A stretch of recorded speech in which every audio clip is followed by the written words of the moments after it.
ഇത് മാസ് മോട്ടോഴ്സിൽ നിന്നാണ് നമ്മളെ ഹോണ്ട ഡിയോ വണ്ടി വർക്കിനായിട്ടുണ്ട്. ഒന്ന് നമുക്ക് അതിനകത്ത് പൊല്യൂഷൻ എടുക്കാനുണ്ടായിരുന്നു, പൊല്യൂഷൻ സർട്ടിഫിക്കറ്റ് എടുക്കാനുണ്ടായത്. ഫെയിലായിട്ട് നമുക്ക് അതിൻ്റെ പൊല്യൂഷൻ എടുക്കാനുണ്ടായിരുന്നു. പിന്നെ ആക്സിലേറ്റർ കേബിൾ നമുക്ക് ടൈറ്റ് കാണിക്കുന്നുണ്ട്, ഒരു സൈഡ് നിൽക്കുമ്പോഴത്തേക്കും റേസ് ആയിട്ട് നിൽക്കാം. അപ്പോൾ നമ്മൾ ആക്സിലേറ്റർ കേബിൾ അഴിച്ച് മാറണുണ്ട്. അതേപോലെ തന്നെ വണ്ടി ഓടിച്ച് നോക്കുമ്പോൾ ഫ്രണ്ട് സൈഡിൽ നിന്നൊരു സൗണ്ട് ഉണ്ടായിരുന്നു. ഒന്ന് നമുക്ക് സ്പീഡോമീറ്ററിൻ്റെ കേബിൾ അതിൻ്റെ ഉള്ളിൽ ടൈറ്റായിട്ട് അതിൻ്റെ ഒരു രീതിയിൽ നിന്നുള്ള സൗണ്ട് ഉണ്ടായിരുന്നു. പിന്നെ അത് കൂടാതെ കൊണ്ടുള്ള സൗണ്ട് എന്ന് പറഞ്ഞാൽ ഫ്രണ്ടിൽ നിന്ന് ഇളകുന്ന സൗണ്ടാണ്. അത് നമുക്ക് കോൺസെപ്റ്റിൻ്റെ കംപ്ലയിൻ്റ് ഉണ്ട്, കോൺസെപ്റ്റ് ചെറുതായിട്ട് അടിക്കുന്നുണ്ട്. അതിനേക്കാളും ഉപരി നമുക്ക് അതിൻ്റെ ഫ്രണ്ടിലെ ഈ ലിങ്ക് സസ്പെൻഷനാണ് ഫ്രണ്ട് വരിക, അതിൻ്റെ ബുഷും കംപ്ലൈൻറ്റ് വന്നിട്ട് അതിൻ്റെയും ചെറിയ സൗണ്ട് ഉണ്ടാകുന്നു. അപ്പോൾ ഇതിൻ്റെ ലിങ്കിൻ്റെ കോളർ ബുഷ് മാത്രം മാറ്റിയിട്ട് നമ്മളത് റീസെറ്റ് ചെയ്യുന്നുണ്ട്. പിന്നെ ഈ കുഷ്യൻ അസംബ്ലിയുടെ ഈ ഗ്രീൻ ബുഷുകൾ അത് ഓവലായേക്കണതാണ്, അപ്പോൾ അത് മാറ്റി റീസെറ്റാക്കി റെഡിയാക്കുന്നുണ്ട്. അപ്പോൾ ഓൾറെഡി കോൺസെപ്റ്റ് കംപ്ലൈൻ്റ് ഉണ്ട്. തൽക്കാലം നമ്മൾ ബുഷ് സെറ്റും മറ്റേ കോളർ ബുഷും ഗ്രീൻ ബുഷും മാറ്റിയിട്ടാണ് നമ്മൾ റെഡിയാക്കുന്നത് കേട്ടോ.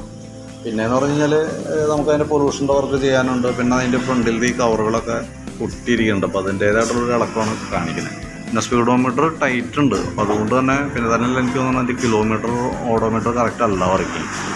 അതുകൊണ്ട് നമ്മളിപ്പോൾ കേബിളൊക്കെ നമ്മൾ പുതിയത് മാറ്റിയിട്ടാലും പ്രത്യേകിച്ച് ഉപകാരമൊന്നുമില്ല നമുക്ക്. അപ്പോൾ തൽക്കാലം അത് ഡിസ്കണക്ട് ചെയ്തിട്ടേക്കാണ് കേബിൾ.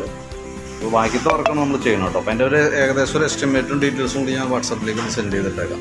അപ്പോൾ നോക്കിയിട്ടൊന്ന് റിപ്ലൈ ഇട്ടുള്ള വർക്ക് ചെയ്തുകൊണ്ടിരിക്കുകയാണ്. ഇപ്പോൾ ജസ്റ്റ് ബാക്കിയത്തെ ഒന്ന് സെറ്റ് ചെയ്യാനും കൂടിയൊക്കെ ഉള്ളൂ.